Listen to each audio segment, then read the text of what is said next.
25 million is still a lot, but I think the fact that in that year we have reduced expenditure to that extent means that it is something we have to acknowledge. Fruitful and wasteful expenditure was reduced from 113 million to 87 million rand. On sector education and training authorities, which were allocated a budget of 2.3 billion, 39% received unqualified audit without any findings, 25% unqualified with findings, and 93% of SETAs submitted financial statements timely.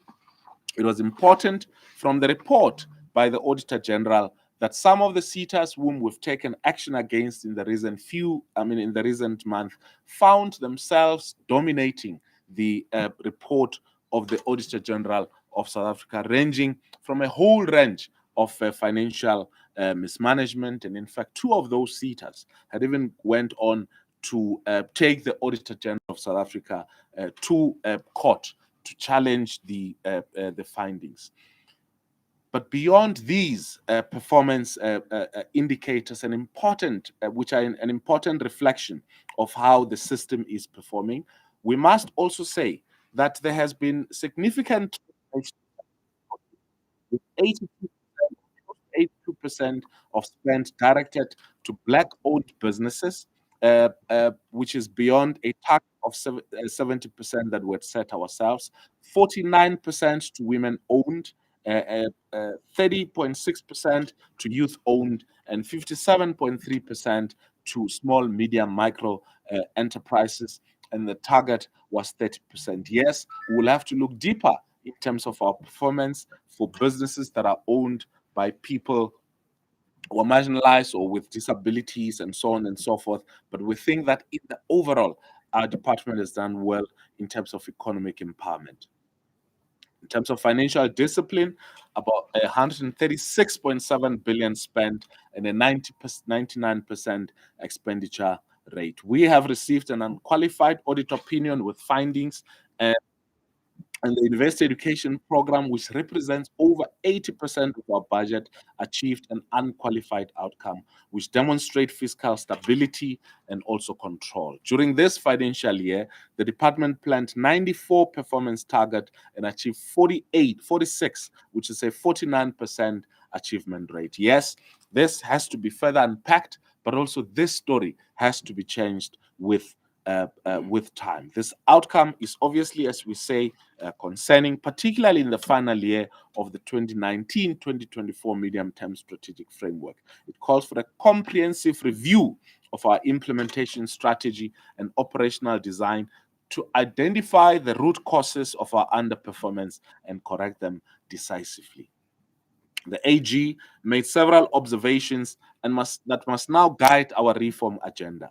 The AG cautioned against the removal of key performance indicators that capture strategic impact and found that the department has not implemented adequate internal controls to safeguard the integrity of reported achievement. Yes, we have this number of students, for instance, in the TVET sector, but if we cannot concretely account for those students, that obviously brings a mockery in terms of our performance numbers as it relates to them. Those are some of the things that we need to change. So we're going to strengthen oversight in terms of the finding. We're going to strengthen leadership and accountability within the system to ensure that beyond the Director General, everyone within the system is able to take cognizance of their role in ensuring that we meet the expectations, the financial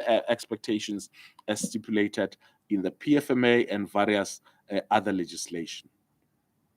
Our response, obviously, given all of these challenges, is that we have to respond decisively. And this includes initiating comprehensive internal control improvement plan that will strengthen data integrity and performance monitoring. And I think the instructive part is around filling up vacancies in the department, with some people having acted for more than 2, some to 3 years, that we are fixing that to make sure that the right people are in the right position so that they're able to do what is expected, and also to improve the capability of the department to deliver. And in fact, we have an ambitious plan of ensuring that we fill up all the more than 600 vacancies that are there in the department by the end of the of the first quarter of 2026. We've also begun redefining performance indicators, which is a concern the AG has raised, and the technical indicator descriptions to ensure that there is precision and alignment in terms of our outcomes. It has to be clear what the role of our department and its various entities. And in fact, I think the one department with the most entities compared to any other department in government. So we have to make sure that all of those perform, but also we have to make sure that we become clear and descriptive in terms of how we support all of these entities. Some of the recommendations from our DG and DDGs includes programs around building capacity of managers where there are issues around audit, but also to enhance the oversight and performance monitoring unit to verify evidence before submission. As the department, the department is aware that much is yet to be done, and though not exhaustive, we developed an implementation plan to fill up vacant posts, as I said, and to improve our dated and compromising system, but also to sharpen our oversight role on PSET entities. 2 months ago, I outlined 5 strategic pillars for turning around the sector, which included economic renewal, a green, just transition, building public sector capacity, research and innovation, and also social inclusion. The annual report confirms that aligning the department's work to these pillars is the right course. In the year ahead, we will intensify efforts to build an integrated, functional, and accountable PSET system, not through fragmented interventions, but through structural alignment, capable leadership, and a culture of performance integrity. And our priorities will be to ensure that we build a fit-for-purpose department and improve on some of the areas where we've been doing quite well in order to meet the needs and expectations of the sector. We have to strengthen governance. We also have to ensure the accuracy of our data and credible evidence, but also non-negotiable accountability. Finally, we have to protect public funds at all costs and ensure that we enforce consequences where wrongdoing occurs. And I think the AG did not mince their words when they instructed where consequences have to be managed to show that we're serious about correcting some of the anomalies that we have identified. Our PSET system must inspire confidence among students, staff, partners, and importantly, the public. Through transparent reporting, ethical leadership, and measurable delivery, we will rebuild trust and ensure that higher education and training remains a cornerstone of South Africa's transformation development. The future of our nation depends on it. Thank you very much for listening.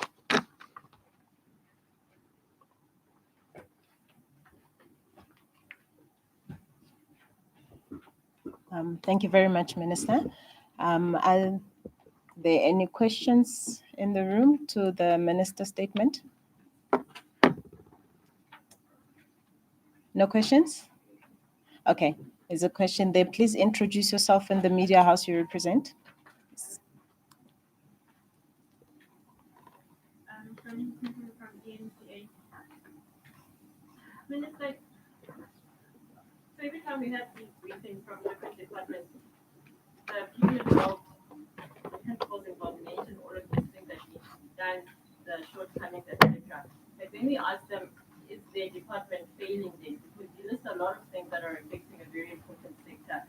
You mentioned that you have the most entities in government and that sort of thing, and you see what's playing out at Fort Hare because of the issues that are there. But I'm going to ask anyway, it feels a lot like the department, and obviously you've just come in, but Linda as well, feels a lot like the department is failing.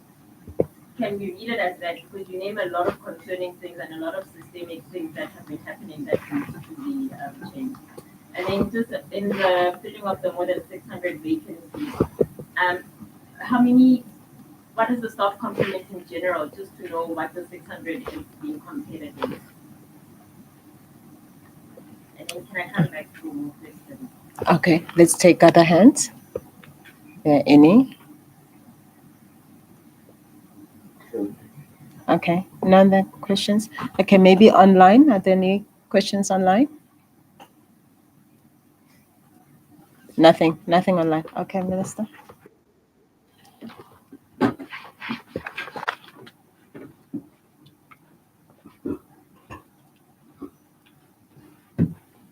Okay.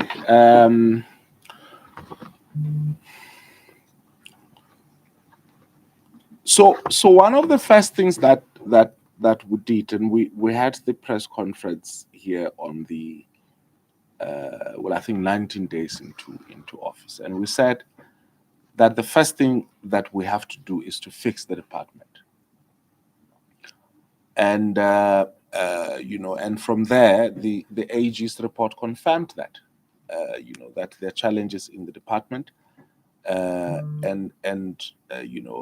major challenge is not even that you don't have the right people in place, is that you don't have people in place. And I think the report that the initial report that we received from the administration, the one person next to you is our DDG Corporate Services. She'll tell you how much of a big fight we've had with her and all the DDGs around the vacancy rate, which is anything around 40% at this rate. And this is, we have, what's the total staff component? I think we, yeah.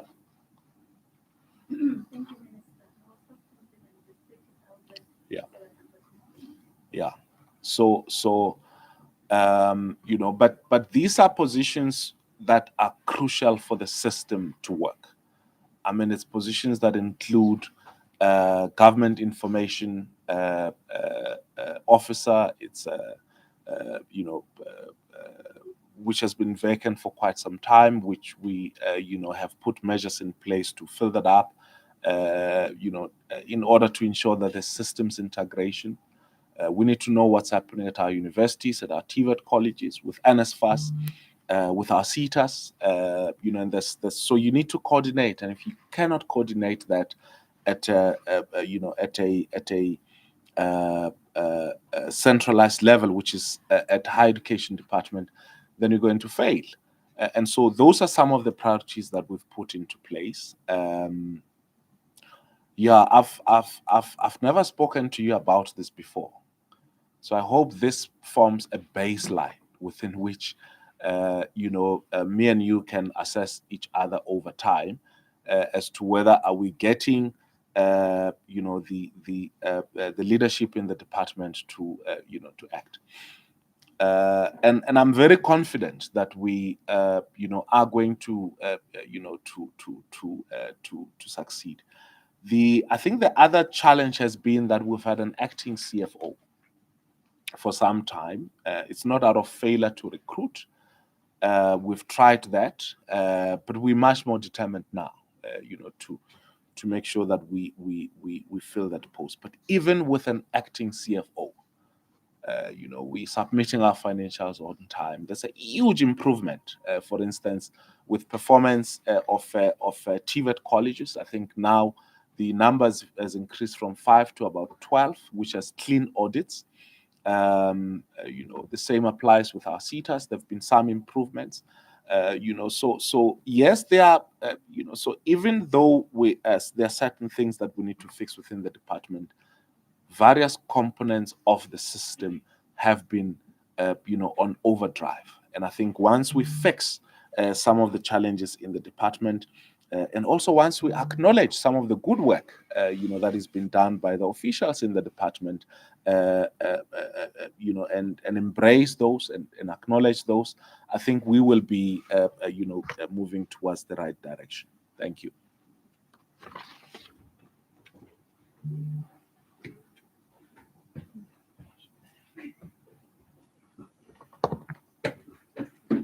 Okay.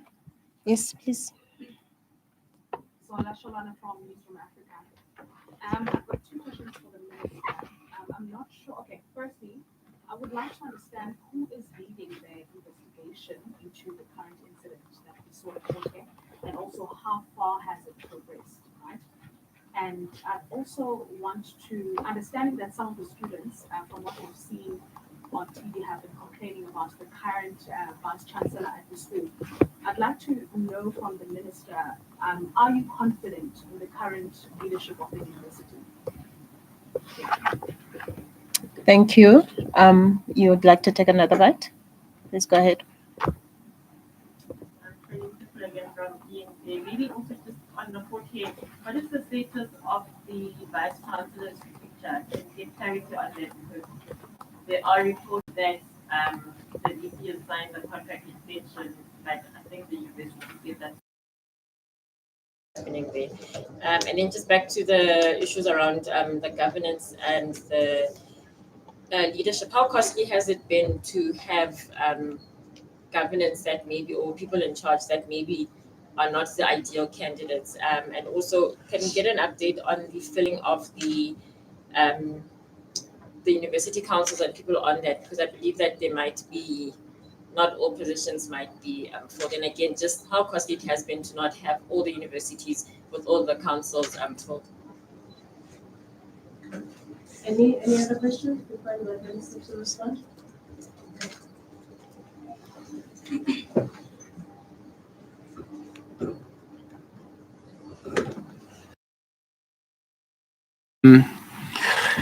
So, with regards to Fort Hare, who's investigating? South African Police Services. And I had a lengthy discussion with the MEC of police and also with the premier of the province.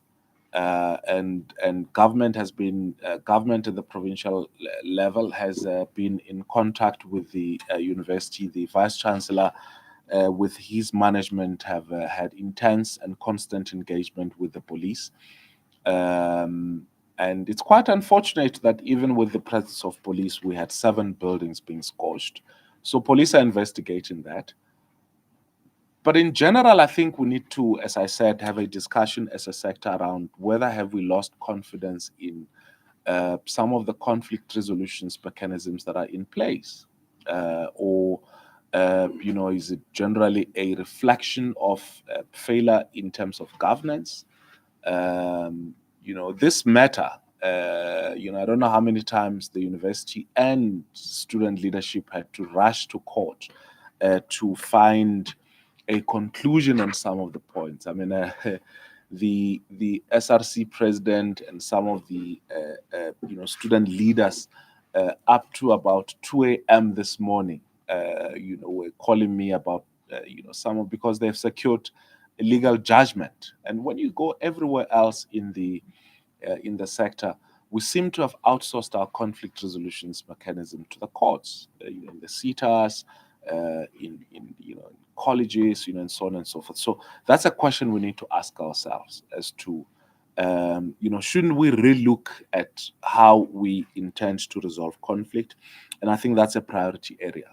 So even if we bring in police and everybody else, if students are in distress, if university management rely on security to resolve conflict, we're not going to resolve anything. We're going to see all of these things happening. And I must say that in many instances, university leaders, and in this case I include not just vice chancellors, students, union leaders, and so on and so forth, have shown a greater level of cooperation in resolving conflict, except in some of these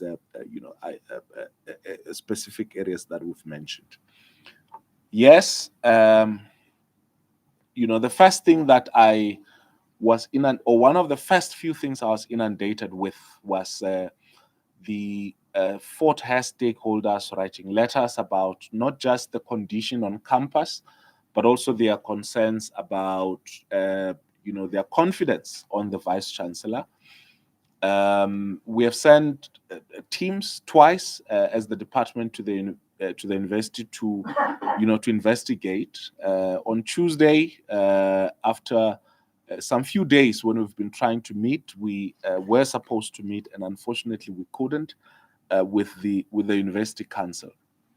But the point is that the university council employs vice chancellors, and they have to be the ones that respond to the concerns that the stakeholders within campus have about the vice chancellors. This morning I wrote to the chair of the council subsequent to our meeting yesterday, and one of the things that I asked them to reflect on, as I say in the statement, is the fact that concerns have been raised, by almost everyone on campus around the vice chancellor and generally governance issues on campus, and that it is probably something that they have to reflect on as council as to how are they going to take all stakeholders along if they want to move forward. The future of the vice chancellor, that's up to the university council, but as I said, I've asked them to respond to specific issues and allegations relating to, and they have responded to those. And I'm looking at their responses, and in the course of the week, we will, give them, a much more fuller response to their report. We have filled almost all of the council vacancies that were there. If there are any, I think it would be one or two of those, and also it would be because of this or that, administrative glitch and so on. But our objective was to fill up all of those because they were, yes, affecting governance.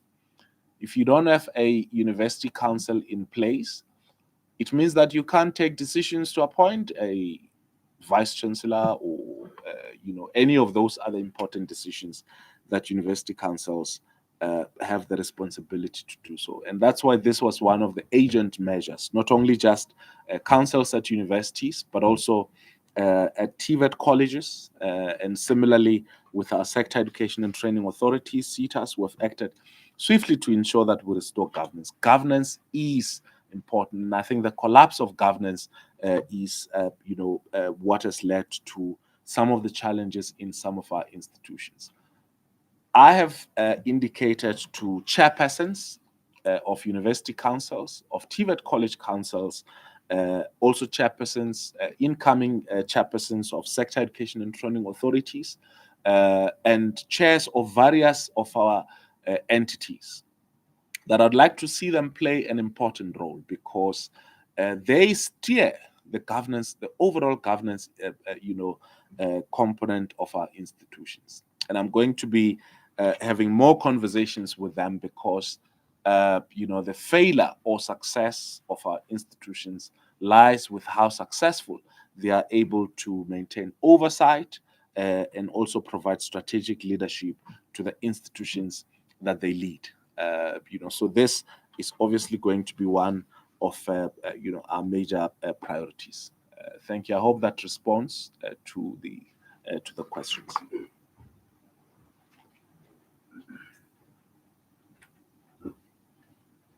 Okay. Any other questions, please?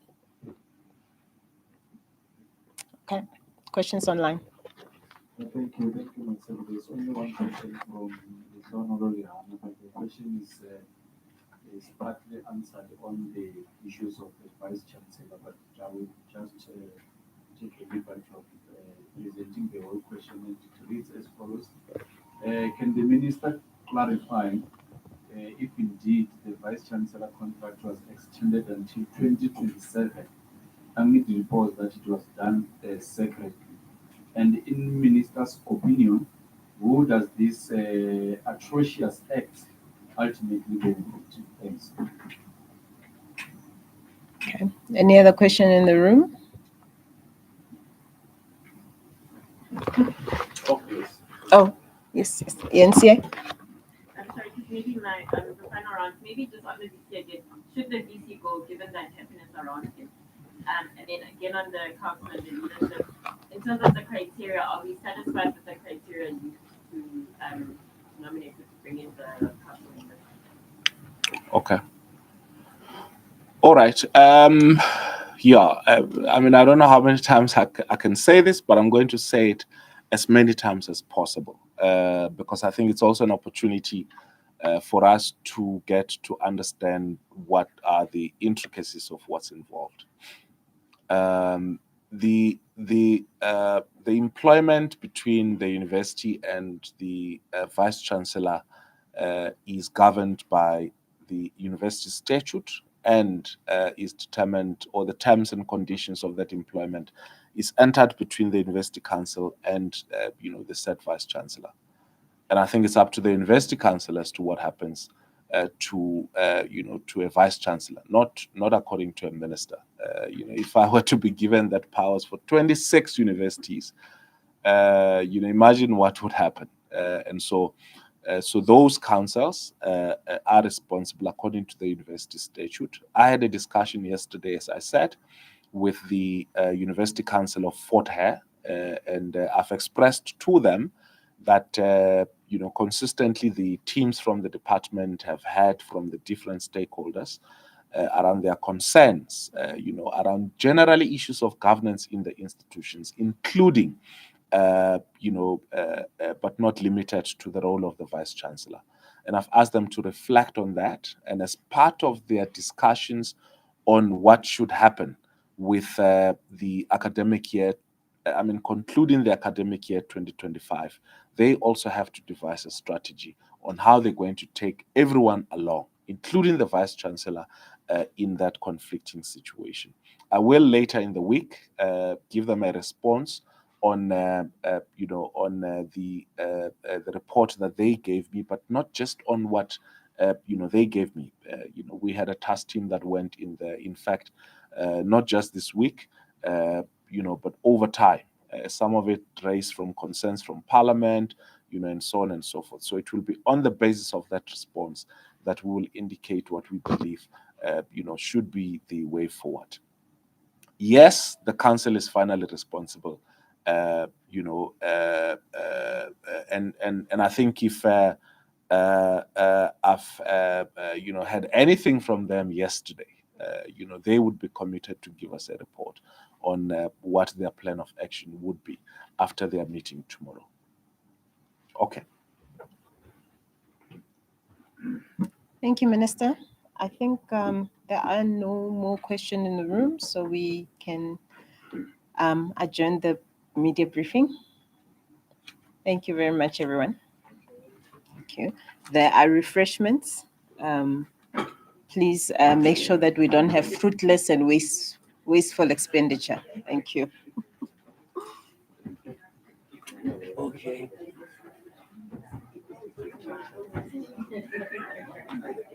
Yeah, bye.